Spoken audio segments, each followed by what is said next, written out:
আসসালামু আলাইকুম রহমতুল্লাহ। সুপ্রিয় শিক্ষার্থীবৃন্দ, আশা করি তোমরা সবাই ভালো আছো। এই ভিডিওটা তৈরি করছি ষষ্ঠ শ্রেণীর শিক্ষার্থীদের জন্য। 2024 সালে ষষ্ঠ শ্রেণীর বার্ষিক পরীক্ষার ইতিহাস ও সামাজিক বিজ্ঞান নমুনা প্রশ্নপত্রের সমাধান নিয়ে আজকের ভিডিওতে আলোচনা করব। আমাদের আজকে আলোচনার বিষয়বস্তু প্রেক্ষাপট নির্ভর রচনামূলক প্রশ্নের উত্তর। ঠিক আছে, তোমাদের হচ্ছে এরকম 5টা প্রশ্ন থাকবে। তো এখানে প্রথম যে প্রশ্নটা রয়েছে, দুইটা দৃশ্যকল্প দেওয়া আছে। প্রথম দৃশ্যকল্পে বলা আছে যে আবির ঢাকার একটি অভিজাত রেস্টুরেন্টের মালিক। তিনি সেখানে বিভিন্ন স্বাদের খাবার তৈরি ও বিক্রি করেন। তো আমাদের ক নাম্বার প্রশ্নে বলা হয়েছে যে আবিরের কার্যকলাপ কোন পর্যায়ে। তো দৃশ্যপট একে আবিরের কার্যকলাপটি হচ্ছে অর্থনৈতিক কার্যক্রমের অন্তর্ভুক্ত।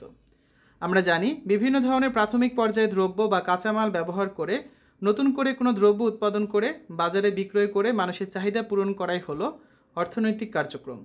দৃশ্যপট একে লক্ষ্য করলে দেখা যায় আবির ঢাকার একটি অভিজাত রেস্টুরেন্টের মালিক। তিনি বিভিন্ন কাঁচামাল ব্যবহার করে বিভিন্ন স্বাদের খাবার উৎপাদন করে বাজারে বিক্রি করেন, যা অর্থনৈতিক কার্যাবলীকে নির্দেশ করে। তারপর খ নাম্বার যে প্রশ্ন, তার জন্য দৃশ্যপট 2 লাগবে, যেখানে বলা হয়েছে যে আশিক একজন মুদি ব্যবসায়ী, তার দোকানে বিভিন্ন রকমের মালামাল রয়েছে। অন্যদিকে সাকলাইন প্রতিদিন স্কুল থেকে ফেরার পথে আশিকের দোকান থেকে চকলেট ক্রয় করে। তো দৃশ্যপট 2 এর আলোকে খ নাম্বার প্রশ্নে বলা হয়েছে যে আশিক ও সাকলাইনের কার্যকলাপ কি একই পর্যায়ের অন্তর্ভুক্ত কিনা। দৃশ্যপট 2 এ আশিক ও সাকলাইনের কার্যকলাপ একই পর্যায়ের অন্তর্ভুক্ত নয়। দৃশ্যপট 2 লক্ষ্য করলে দেখা যায় আশিক একজন মুদি ব্যবসায়ী, তার দোকানে বিভিন্ন রকমের মালামাল রয়েছে এবং তিনি সাকলাইনের কাছে চকলেট বিক্রি করেছেন। অর্থাৎ অর্থনীতির ভাষায় আশিক একজন উদ্যোক্তা এবং বিক্রেতা। অন্যদিকে সাকলাইন প্রতিদিন স্কুল থেকে ফেরার পথে আশিকের দোকান থেকে চকলেট ক্রয় করে, অর্থাৎ অর্থনীতির ভাষায় সাকলাইন একজন ভোক্তা এবং ক্রেতা। এবার আসো 2 নম্বর প্রশ্ন দেখি আমরা। দুইটা ঘটনা আছে। ঘটনাকে বলা হয়েছে যে ভেনেজুয়েলা প্রবাসী আবিদ তার বন্ধুর বাসায় নিমন্ত্রণে নির্ধারিত সময়ের আগে উপস্থিত হন। আর ঘটনা 2 বলা হয়েছে যে বাংলাদেশের সিফাত উচ্চশিক্ষার জন্য চীনে বসবাস করছেন, সেখানে চীনা বন্ধুকে শুভেচ্ছা জানানোর জন্য তিনি ফুলের তোড়া নিয়ে উপস্থিত হলেন। তো ক নম্বরে বলা হয়েছে যে দৃশ্যপট একে নির্ধারিত সময়ের আগে আগমন কতটুকু যুক্তিযুক্ত, মতামত দাও। দৃশ্যপট একে নির্ধারিত সময়ের আগে আগমন পুরোপুরি যুক্তিযুক্ত নয়, কেননা ভেনেজুয়েলার সংস্কৃতি অনুযায়ী ঠিক সময়ের চেয়ে একটু দেরি করে নিমন্ত্রণে যাওয়ার প্রচলন রয়েছে। এতে করে অতিথিরা আসার আগেই তারা যাবতীয় কার্যক্রম সম্পন্ন করতে পারে, এটা নিমন্ত্রণ হবে। যদি কোনো অতিথি নির্ধারিত সময়ের আগেই নিমন্ত্রণে চলে আসে তাহলে তারা তাকে লোভী ও পেটুক মনে করে। ঘটনা একে ভেনেজুয়েলা প্রবাসী আবিদ তার বন্ধুর বাসায় নিমন্ত্রণে নির্ধারিত সময়ের আগেই উপস্থিত হয়। এতে করে তার বন্ধু তাদের প্রচলিত সংস্কৃতি অনুসারে বিব্রতকর অবস্থায় পড়ে। খ নম্বর প্রশ্নে বলা হয়েছে যে দৃশ্যপট 2 এ সিফাতের নিজ দেশের ও বসবাসরত দেশের সংস্কৃতির মধ্যে তুলনামূলক একটা আলোচনা করো। দৃশ্যপট 2 এ সিফাতের নিজ দেশ তথা বাংলাদেশ ও বসবাসরত দেশ তথা চীন দেশের সংস্কৃতির মধ্যে যথেষ্ট পার্থক্য বিদ্যমান রয়েছে। বিশ্বের প্রতিটি দেশেরই কিছু নিজস্ব সংস্কৃতি রয়েছে, যার মধ্যে অন্যতম হলো ভাষা, খাবার, খেলাধুলা, আচার অনুষ্ঠান, ধর্মীয় বিশ্বাস প্রভৃতি। নিচে এসব বৈশিষ্ট্যের উপর ভিত্তি করে বাংলাদেশ ও চীনের মধ্যে বিদ্যমান কতিপয় পার্থক্য তুলে ধরা হলো। ভাষা, বাংলাদেশের মানুষ বাংলা ভাষায় কথা বলে, কিন্তু চীন দেশের মানুষ মান্দারিন ভাষায় কথা বলে। খেলাধুলা, বাংলাদেশের মানুষের জাতীয় খেলা হাডুডু, অন্যদিকে চীনের জনপ্রিয় খেলা টেবিল টেনিস। খাবার, বাংলাদেশের মানুষের প্রধান খাদ্য মাছ ও ভাত, বাংলাদেশিরা খাবার হাত দিয়ে খেয়ে থাকে। অন্যদিকে চীনারা মাছ ভাত খেলেও পছন্দের তালিকায় অন্যান্য খাবার থাকে, যেমন স্যুপ, সামুদ্রিক মাছ, তাজা শাকসবজি ইত্যাদি। তারা এক ধরনের কাঠির সাহায্যে খাবার খায়। প্রথা ও রীতিনীতি, বাংলাদেশের কোনো বন্ধুকে শুভেচ্ছা জানাতে ফুলের তোড়া ব্যবহৃত হলেও চীন দেশে ব্যবহৃত হয় না, কেননা সেখানে কেবল মৃত মানুষকেই ফুলের তোড়া দেওয়ার প্রচলন রয়েছে।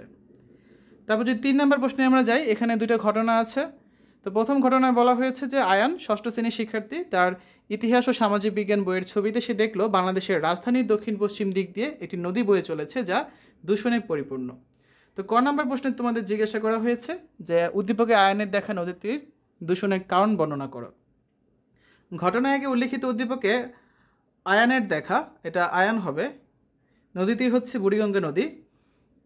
আয়ান তার ইতিহাস ও সামাজিক বিজ্ঞান বইয়ের ছবিতে দেখলো বাংলাদেশের রাজধানী ঢাকার দক্ষিণ পশ্চিম দিক দিয়ে বয়ে চলেছে, যা দূষণে পরিপূর্ণ, যা বুড়িগঙ্গা নদীকে নির্দেশ করে। তো বুড়িগঙ্গা নদী দূষণের কারণগুলো নিচে লেখা হলো। 1, কলকারখানার রাসায়নিক বর্জ্য। 2, গৃহস্থালী বর্জ্য। 3, চিকিৎসার বর্জ্য। 4, দূষিত পয় নিষ্কাশনের পানি। 5, মৃত প্রাণী, প্লাস্টিক ও তেল। তারপর খ নম্বরে একটা ঘটনা আছে যে নাহিদ আপা শ্রেণীতে শিক্ষার্থীদের বাংলাদেশের বৃহত্তম নদীর উপর নির্মিত বহুমুখী বৃহত্তম একটি যোগাযোগ অবকাঠামোর কথা বলছিলেন। সেখানে পূর্বে বড় বড় লঞ্চ ও স্টিমারই ছিল যোগাযোগ মাধ্যম। তো প্রশ্নটা হচ্ছে কি, উদ্দীপকের নাহিদ আপার বর্ণিত যোগাযোগ অবকাঠামো উক্ত অঞ্চলের সামাজিক ও প্রাকৃতিক কাঠামোর পরিবর্তনে কি ভূমিকা পালন করছে? ঘটনা 2-এ নাহিদ আপার বর্ণিত বাংলাদেশের বৃহত্তম নদীর উপর বহুমুখী সে নির্মিত বহুমুখী বৃহত্তম সেতুটি হচ্ছে পদ্মা সেতু। এটা নির্মিত হবে, ঠিক আছে। তো সেতুটি হওয়ার পূর্বে বাংলাদেশের দক্ষিণাঞ্চলের মানুষের সাথে রাজধানী ঢাকা তথা অন্য অঞ্চলের যাতায়াত ব্যবস্থার বাধা পরিলক্ষিত হতো।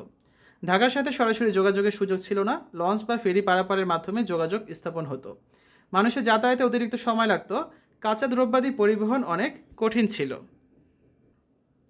যাতায়াত আর পণ্য পরিবহনে মানুষের ভোগান্তি শেষ ছিল না। তাছাড়া রাজধানী ঢাকার সাথে দক্ষিণাঞ্চলে সরাসরি বৈদ্যুতিক ও গ্যাস সংযোগ ছিল না, যার ফলে মানুষকে বিকল্প পথ অবলম্বন করতে হতো।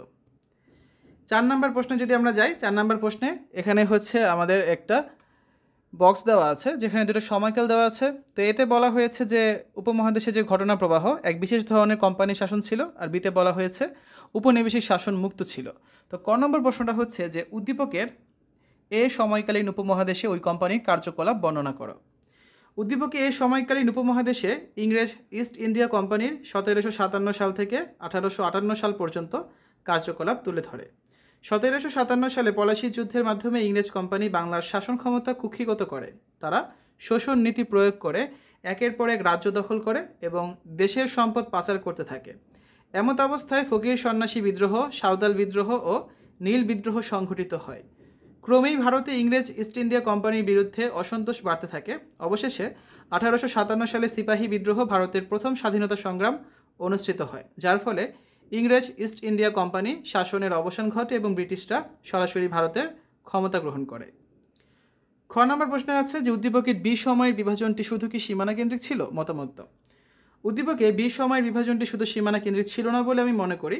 উদ্দীপক অনুসারে বিদেশি শাসক গোষ্ঠীকে নানাভাবে আন্দোলনের সম্মুখীন হতে হয় এবং এক পর্যায়ে ওই রাষ্ট্রের জনগণের দাবি অনুযায়ী রাষ্ট্রকে 2 ভাগে ভাগ করে স্বাধীন 2টি রাষ্ট্রের জন্ম দেয়।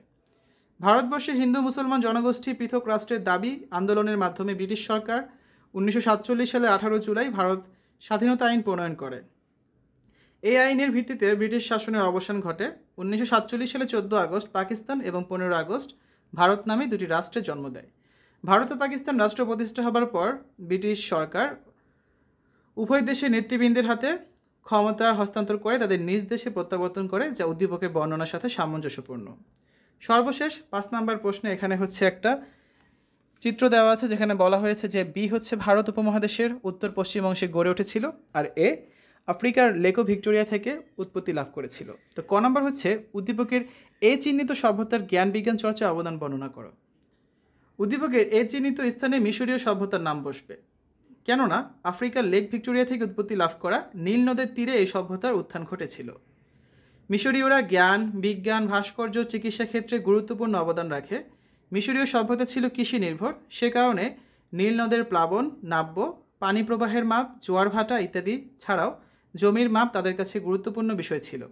আর এসবের সঙ্গে জ্যোতিষশাস্ত্র ও অঙ্কশাস্ত্রের ছিল গভীর যোগাযোগ। মিশরীয় সভ্যতার মানুষ যোগ বিয়োগ ও ভাগের ব্যবহার জানত। লিখন পদ্ধতি আবিষ্কার, নির্মাণ, ভাস্কর্য, বিজ্ঞান প্রভৃতি প্রতিটি ক্ষেত্রে মিশরীয়দের অবদান এবং অনুপ্রেরণা মানব সভ্যতা বিকাশের পথ ঋণী করে গেছে ভীষণভাবে। এছাড়া চিকিৎসাশাস্ত্র প্রাচীন মিশরীয়রা বিশেষ অগ্রগতি লাভ করেছিল। তারপর খ নম্বর প্রশ্নে বলা হয়েছে যে উদ্দীপকে যে বিচিহ্নিত সভ্যতা ছিল সেটা কি কেবলই নদী প্রবাহিত সভ্যতা? মতামত দাও। তো উদ্দীপকে বিচিহ্নিত সভ্যতাকে কেবলই নদী প্রবাহিত সভ্যতা বলা যাবে না। উদ্দীপকে বিচিহ্নিত সভ্যতাটি সম্পর্কে বলা হয়েছে যে সভ্যতাগুলো ভারতীয় উপমহাদেশের উত্তর পশ্চিম অংশে গড়ে উঠেছিল। নির্দিষ্ট করে বলতে গেলে ওই অংশের উল্লেখযোগ্য 2টি সভ্যতা হচ্ছে মহেঞ্জোদারো আর হরপ্পা, যেগুলো মূলত নগর সভ্যতাকে নির্দেশ করে। পৃথিবীর অন্যান্য সভ্যতা সম্পর্কে জানতে গেলে দেখা যায় অধিকাংশ সভ্যতাই গড়ে উঠেছিল কোনো না কোনো একটি নদীর তীরে। যেমন মিশরীয় সভ্যতা গড়ে উঠেছিল নীলনদকে কেন্দ্র করে, সিন্ধু সভ্যতা গড়ে উঠেছিল সিন্ধু নদীর তীরে, আবার অনেক সভ্যতা গড়ে উঠেছিল সমুদ্র তীরবর্তী এলাকায়। কিন্তু হরপ্পা ও মহেঞ্জোদারো সভ্যতা কেবল নদীর তীরেই নয়, বরং পাহাড়ি এলাকা, শুষ্ক মরুভূমি এবং সাগর উপকূলেও ছড়িয়ে ছিটিয়ে ছিল। বিভিন্ন ধরনের ভূপ্রকৃতিতে এই সভ্যতার বিভিন্ন কেন্দ্র গড়ে উঠেছিল।